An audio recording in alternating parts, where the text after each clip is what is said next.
예, 어제 세월호 참사 특별수사단이 검찰에서 출범을 했습니다. 그래서 참사가 발생한 지 5년 7개월 만인데요.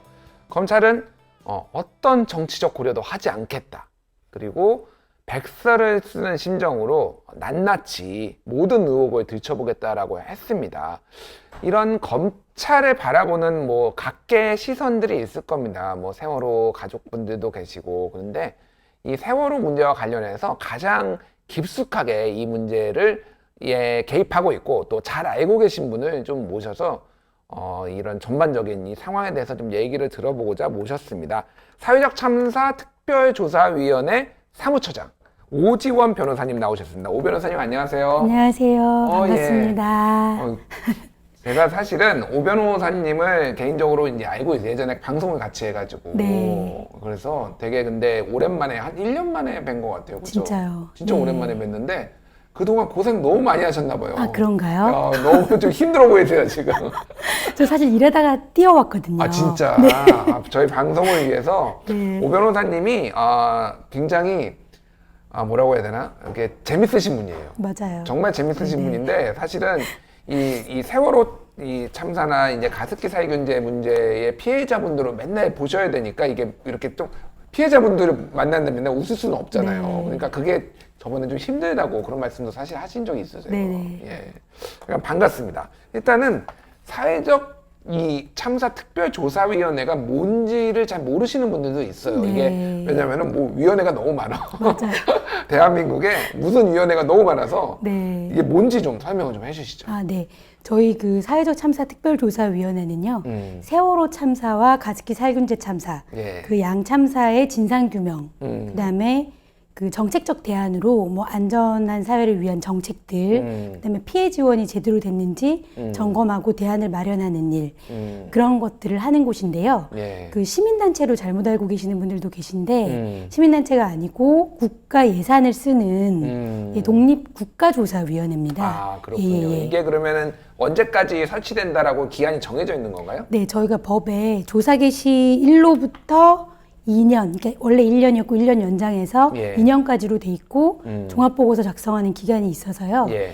2021년 3월까지로 돼 있습니다. 2021년 3월까지. 네, 3월 10일 정확하게는요. 3월 10일. 그러면 앞으로 오늘이 11월 12일이니까 대략 1년 네. 1년 하고도 한 3, 4개월 남았죠. 4개월 정도. 네네네. 대략 정도 맞습니다. 1년 4개월 남은. 1년 4개월 뒤에는 그러면 사무처장직 내려오시고 다시 네. 변호사로 예, 가시는 예. 건가요? 네네. 아, 그러시군요. 알겠습니다. 자, 사회적 참사하면 방금 설명하셨지만 우리가 알고 있는 사회적 참사는 일단 세월호 그리고 가습기 살균제 요 두 개가 지금 대표적이에요. 예. 그 두 개가 주로 이제 그 위원회에서 다루고 있는 사건이 맞는 거죠? 그러면? 네, 맞습니다. 네. 그러면 지금 뭐라고 해야 되나? 피해자라고 해야 되나요? 이게 지금 몇 명 정도나 지금 되는 건가요? 그거의 참사가? 네, 가습기 살균제 참사 같은 경우는 지금 피해 신청을 환경부에서 받아왔었는데요. 예. 지금까지 신청한 분들이 6,000명이 넘으시고요. 6,000명이요? 예. 그 중에 사망자가 1,300이 넘습니다. 1,300명, 400명 가까이 되고. 아니, 진짜 잘 몰랐는데 그렇게 많이 네. 돌아가셨어요? 1,300명이나 돌아가셨어요? 네. 이 가습기 살균제 때문에? 예. 와. 지금 제가 정확한 숫자가 기억이 안 나는데. 그러니까 1,000명이 네, 넘는다는 훨씬 거예요? 넘죠. 네네네. 그렇군요. 그리고 예. 세월호 참사 같은 경우 잘 아시다시피 이제 304명이 희생되고 또 전체 이제 승선자 규모는 460명 정도 됐죠. 예, 네. 그렇군요. 근데 먼저 그러면 저희 세월호와 관련해서 좀 더 얘기를 나눠보겠습니다. 이제 어저께 이제 그저께인가요? 이제 검찰 이제 그 특별 수사단이 출범하는 거를 보셨을 거예요. 일단 어떻게 이제 보셨어요? 그거에 대해서 검찰이 이제 수사를 하겠다라는 것에 대해서. 기본적으로 당연히 이제 저희 입장도 그렇고 저 개인적인 생각도 되게 환영하죠. 근데 이제 정말 수사를 잘해줬으면 좋겠고 다만 여전히 좀 불안한 측면이 있습니다. 불안한 측면이라면 어떤 것이 좀? 아무래도 물론 이제 검찰이 이제 재수사 의지를 천명한 만큼 열심히 할 거라고 믿지만 사실 정말 열심히 할 수 있었잖아요. 그 전에도. 그 전에도 이미 할 수 네네네. 있는 기회는 굉장히 많았죠. 많았죠. 예, 예. 그래서 참사로부터 지금 거의 5년이 훨씬 지났는데 그 시간 동안 사실 참사 직후에 수사를 제대로 하는 게 당연했었고 예. 그리고 그 이후에도 재수사 요구라든지 의혹은 가시지 않은 상태에서 세월호 특조위도 만들어지고 사참위도 저희 조사위원회도 만들어진 건데요. 예, 예.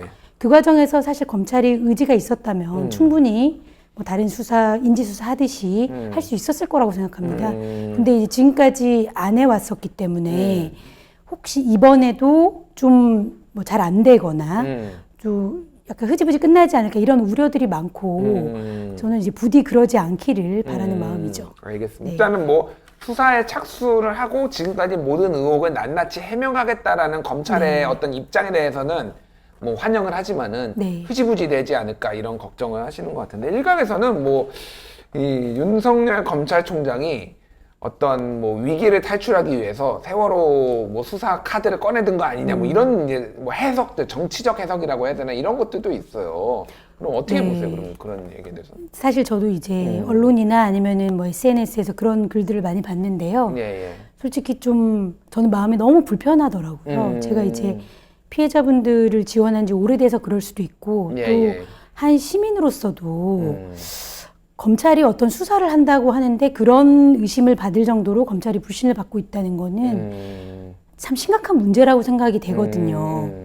근데 이제 이왕 그 수사 의지를 천명을 했고 낱낱이 밝히겠다고 하기 때문에 이번 기회에 오히려 그런 의심들을 받지 않도록 정말 수사 결과를 제대로 내놓았으면 하는 바람입니다. 그러니까 뭐 그동안 많은 조사와 수사가 있었는데 아직도 하여간 뭐가 명쾌하지가 않아요. 맞아요. 그러니까 그래서 네네. 저도 정말로 이번 기회에 좀 유가족분들이나 이거에 대해서 의구심을 가지신 분들이 아직도 많이 있기 때문에 좀 명쾌하게 해결됐으면 하는 거고 윤석열 검찰총장이 사실은 서울중앙지검장에 임명이 되면서 초반에 그런 얘기를 했어요. 세월호 이 문제를 해결해야 된다라는 거를 뭐 여러 차례 사석에서도 얘기를 했다. 뭐 이런 언론 보도도 나왔는데 좀 의지를 가지고 잘 하기를 뭐 바라고요.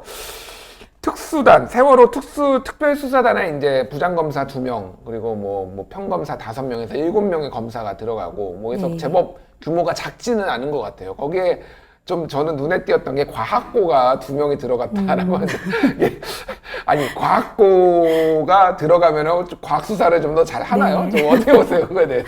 그건 사실 저도 잘 모르겠는데요. 근데 아니, 제가 좀 뭐 말씀을 드리면은 저는 솔직히 과학고 믿지 않습니다. 네, 혹시 과학고 출신이신가요? 아니요, 제 와이프 아내가 과학고 출신인데요. 과학적 지식이 전혀 없어요. 그래서 과학고 출신 검사라고 해서 과학을 잘할 네. 것인가에 대해서 솔직히 믿지 않고 과학이 네. 엄청나게 범위가 넓어요. 물리학도 있고 천문학도 있고 뭐 맞아요. 화학도 있고 그런데 네. 이거를 과학고로 퉁치는 이런 분위기 좀 저는 근데 어찌됐든 그 뭐 의지를 보여준 것 같아요. 네. 그러면은 이게 지금 전체적으로 지금 이를테면은 원래 지금 종결에 대한 안도 뭐 이제 조사를 하겠다라는 의지. 그러니까 최근에 나온 뭐 이를테면은 운송 지연, 그러니까 환자 그렇죠. 이송 지연으로 네. 한 이런 것들도 보겠지만은 그 전에 원인까지 좀 보겠다라는 네. 식으로 이제 저는 그렇게 읽었는데 그게 좀 이번에 규명이 될 가능성은 있다고 보시나요? 그러니까 지금도 아직도 논란이 있잖아요. 네, 그렇죠. 예. 그러니까 사실은 침몰 원인 관련해서도 선체조사위원회가 따로 그때 조사를 했었는데 그 한 가지 의견으로 최종적으로 의결을 못했죠. 예. 그래서 그 내인설, 그러니까 솔레노이드 밸브 고착에 따른 배 고장이 한 원인이다라고 보는 입장이 있었고, 그것뿐만 아니라 어떤 열린안, 네, 다른 외력의 가능성도 있다라고 예. 보는 안이 있었는데요. 사실 그거는 애초로 돌아가 보면은 검찰의 수사 결과보다는 훨씬 진일보한 배를 직접 조사하고 나온 진일보한 의견들이었습니다. 유럽에까지 가가지고 그때 그렇죠. 다 조사를 예, 하고 예. 의견을 받아왔잖아요. 그때. 그렇죠. 예. 그래서 근데 이제 그러면 저희가 이제 좀 지금 추가 조사하는 부분이 있고요. 그 대립하는 의견들 중에 어떤 것이 맞는가 좀 조사하는 부분들이 있고 그 조사 내용을 토대로 조금 잘 발전시키면 뭐 아주 조심스럽지만 네, 좀 결과가 나올 수도 있지 않을까. 네.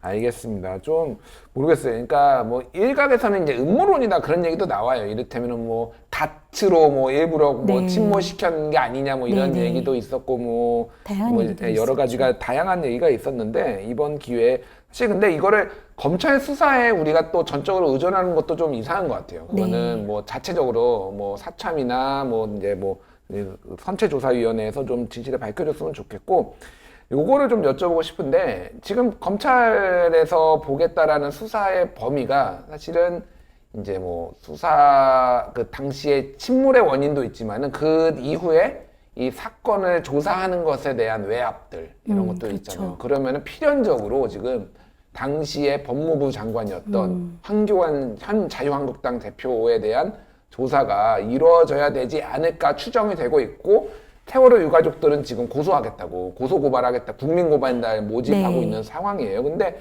어찌됐든 현직 야당 대표를, 그리고 게다가 총선을 얼마 남기지 않은 상황에서 조사를 하는 게 이게 제대로 될 것이냐에 대한 어떤 우려들이 있는 것도 사실이에요. 네. 뭐 이게 공무원이시니까 제가 뭐 어떻다 저렇다 묻지는 않고, 좀 어떻게 그러니까 뭐 조심스럽게, 예. 네. 뭐 어떻게 보시나요? 사실 정말로 그 성역 없이 수사를 해주기를 바라고요. 그러니까 저희가 조사 과제들 중에 이제 그런 내용들도 신청 사건으로 예. 들어와 있습니다. 저희가 이제 조사하는 내용들이 대부분 이제 뭐 피해자분들이 신청해 주신 것도 있고, 직권 사건을 저희가 조사 과제를 만들면서도 그걸 선정함에 있어서도 피해자분들과 또 시민사회 의견을 많이 반영을 했었습니다. 예. 그러니까 사실 그런 과제들을 지금 검찰에서 좀 두루두루 살피겠다는 의미로 해석이 되고요. 예. 그런 측면에서 봤을 때는 그 누구든지 간에 물론 뭐 선거라든지 이런 예민한 문제들이 있겠지만 좀 성역 없이 수사를 해주시기를 바라는 입장이죠. 원칙대로 네. 수사는 수사고 또 뭐 그건 그거니까 그렇죠. 그렇게 가는 것이 저도 맞다라고 봅니다. 예, 알겠습니다. 좀 가습기 살균제 얘기를 좀 해야 될 것 같아요. 저는 사실 1,300명 얘기 듣고 깜짝 놀랐어요. 사실은 우리가 이제 세월호 참사 같은 경우에는 너무 이제 눈으로 이 침몰하는 광경을 네네. 다 보면서 이 트라우마가 생긴 건데, 사망 숫자로 보면은 지금 가습기 살균제가 더 많은 거예요. 맞아요. 소리 없는 네. 살인마였잖아요, 인간이가. 네. 그래서 좀 약간 충격인데, 그 가족분들과 뭐 관련된 분들의 어떤 뭐라고 해야 돼요? 상처나 이런 네. 것도 지금 뭐 한마디로 장난이 아닐 것 같아 보니까. 정말 심각하죠. 예. 정말 심각하고요. 그러니까 세월호 물론 이게 비교할 대상은 아닌데 그냥 흘러온 사실관계로서만 보자면 세월호 참사 같은 경우는 그래도 어찌됐건 국민적인 관심이 있었고 예. 조금 지지를 많이 사람들이 피해자분들한테 예. 물론 이제 그 근거 없는 뭐 비방도 많이 했지만 또 지지도 많이 했던 측면이 있다면 가습기 살균제 참사는 대부분 그냥 무심했어요. 그러니까 무관심하고 피해자들의 입장에서는 피해는 매우 큰데, 왜냐하면 대부분 그 살아남으신 분들도 그 몸의 폐 질환을 비롯한 여러 질환을 앓고 계시거든요. 예. 그러니까 질환을 많이 앓고 있고 가정이 붕괴됐는데 사회적으로 관심은 많이 부족했기 때문에 트라우마가 매우 극심하시죠. 아, 네. 그렇군요. 사실은 저도 가습기 살균제를 예전에 썼어요. 이거 네. 초반에 나왔을 때 썼는데 제가 굉장히 게을러가지고 제때 못 넣은 거예요. 저도. 그래서 이게 무슨 일이 아닌데 네. 사실은, 야, 이렇게 사람이 게으르니까 이렇게도 그러니까요. 사는구나. 저는 정말 진짜, 우연이잖아요, 정말 그거는. 그러니까요. 이건 누가 뭐 대부분이 집에서 아기 키우시는 분들이 맞아요. 우리 아기한테 혹시나 뭐 무슨 곰팡이나 이런 것들이 안 될까 해가지고 했는데, 그 아기들이 뭐 폐가 거의 기능이 정지된다는 이런 게 너무 많더라고요. 그래서 지금 저희가 궁금한 게, 한동안 보도가 나오다가 지금 안 나오고 있는데, 그 책임자 처벌, 뭐 옥시도 있었고 뭐 롯데도 있었죠. 네. 있었고 있는데 어떻게 돼가고 있나요? 지금 그 책임자 처벌이? 지금 사실은 옥시와 관련해서는 거의 재판까지 거의 다 끝났고요. 예. 그리고 그 지금 SK케미칼하고 애경, 애경. 예, 관계자들에 대한 지금 수사는 거의 종결이 됐고 재판이 진행 중입니다. 예. 네네. 그리고 뭐 GS 리테일이라든지 뭐 롯데 관계자들도 수사되고 재판 진행 중인 분들이 계시고요. GS 리테일과 롯데는 이제 유통에 관한 맞아요. 책임이 있는 네. 거고, SK케미칼하고 애경은 제조, 옥시랑 여기는 제조에 대한 책임이 있는 거죠. 네, 근데 애경 같은 경우는 이제 제조에 대한 책임이 있는지 여부를 다투고 있는 상황이긴 하죠. 아직은 다투고 네, 있는 네, 상황이고. 그렇군요. 그래서 그러면은 여기 이 기업들이 어찌됐든 이거는 뭐 세월호 참사 같은 경우에는 대부분 이제 뭐 청해진 해운도 있고 하지만은 국가가 많이 배상을 하는 네. 방향으로 지금 돼 있는데, 이거는 기업들이 어느 정도 책임을 져야 되는 거 아닌가요? 예. 그래서 사실은 기업 분담금을 모아서 예. 이거를 피해 지원금으로 빨리 쓰도록 애초에 이제 특별법이 제정이 됐는데요. 네. 그거를 이제 기존에 그 집행하는 환경부에서 마치 이거를 국민 세금 예산 쓰듯이 엄청 깐깐하게 한 거예요. 예. 사실 기업들이 분담금을 모은 취지는 조속하게 피해 구제를 해주자라는 취지가 훨씬 강했는데도 예, 예. 그거를 제대로 실현을 못한 거죠. 그래서 이게 가습기 살균제로 인한 질환인지를 판단하는 것이 너무 엄격하게 의학적 기준으로 하는 바람에 증명을 해라. 이게 정말 가습기 살균제 때문에 지금 폐가 안 좋은 건지 아니면 다른 거 미세먼지 많이 해서 예를 그렇죠. 들면 뭐 하는 건지 본인이 네네네. 증명하라고 요구를 환경부가 세게 하니까 이게 제때 구제를 못 받는 분들이 좀 있었군요. 그러니까. 많았죠. 많았어요. 실제 그러니까 그 피해 인정 제도라고 하는데요. 예. 그 사업자가 손해배상 채무를 지는 사람들은 피해자들 중에서도 환경부의 피해 인정 제도를 통과한 사람들만 인정을 해줬어요. 예. 그리고 나머지 분들은 단순 지원만 해줬고요. 근데 그 피해 인정을 받으신 분들은 전체 아까 6천 몇 명 중에서 예. 한 5% 내외 조금 넘는 정도 수준이요. 10%가 채 안 됐습니다. 10%가 안 되는 분들만 지금 그 기업으로부터 지원을 받고 나머지는 그러면 정확하게 기업 지원이 아니고 예. 정부로부터, 정부로부터 피해 인정을 받고 피해 인정을. 받은 거고 이제 사업자에 대한 손해배상 채권을 획득을 했던 거고요. 네, 손해배상 채권을 나머지 뭐 3, 4단계 피해자라고 하는데 폐질환과 관련해서 그분들은 환경부의 피해 인정은 못 받고 그 기업 분담금에 따라서 너희는 피해 지원만 가능해 라는 식으로 이분화했죠. 근데 그러다 보니 이제 그 기준 자체가 애초에 법의 취지는 이게 과학적으로 어차피 규명이 잘 안 되고 가습기 살균제 참사가 전 세계적으로 유례가 없거든요. 데이터가 없어요. 데이터가 다른 나라에 데이터가 없나요? 네네. 어느 정도까지 이런 질환이 과연 가습기 살균제로 유발되는 것인지에 대한 그 데이터가 충분치 않습니다. 근데 초기에 산모들이 사망한 그 데이터 몇십 건을 가지고 아주 엄격하게 인정을 한 거예요. 그래서 그 결과 대다수의 피해자들이 피해 인정을 못 받았죠. 그러니까 왜냐면 그 피해 지원금이라는 거는 전체적인 손해배상을 받을 수 있는 금액이 아주 일부에 불과하기 때문에 그 피해 인정을 못 받으신 분들의 불만이 아주 높았고 그 소외감도 아주 컸죠. 그렇군요. 이런 경우는 좀 광범위하게 좀 피해를 인정해줘야 되지 않을까. 그냥 뭐 성처장님 얘기를 들어도 당연히 그렇게 드는데 좀 엄격해야 할 곳에는 별로 엄격하지 않고 맞아요. 좀 관대해야 될 곳에 좀 지금 과도하게 엄격한 게 아닌가 정부가 그런 생각이 듭니다. 그리고 지난 여름에 이제 가습기 살균제 참사 진상규명 청문회를 열었는데 뭐 충격적인 얘기가 있어요. 이번 참사를 유발한 기업이 변호사 자문 비용으로 18억을 넘게 지불을 했다. 이 얘기는 우리가 이 책임을 벗어나기 위해서 변호사 비용은 아무리 내도 상관없다. 뭐 이런 식의 접근이었던 건가요? 그러니까? 그렇죠. 그 부분도 진짜 좀 분노스러웠는데요. 그러니까 우리나라의 어떤 참사를 대하는 방식이 정부나 기업이나 다르지 않다. 그러니까 그냥 수준 자체가 그 정도다라는 생각을 저는 했는데요. 그러니까 그 애경이었죠. 그러니까 애경과 SK가 이제 공동 대응을 하면서 계속 수시로 그 협의를 하고 사실 그 노력과 그다음에 뭐 애경 같은 경우 18억 원을 김앤장의 자문료로 이제 썼는데 저는 결국은 애경은 끝까지 자기 책임을 인정하지 않고 있거든요. 그렇다면 사실은 오히려 그 정도 돈이면 기업 입장에서는 적은 돈인지 모르겠지만 피해자들 입장에서는 피해 구제를 하고도 남는 돈이에요, 상당수가.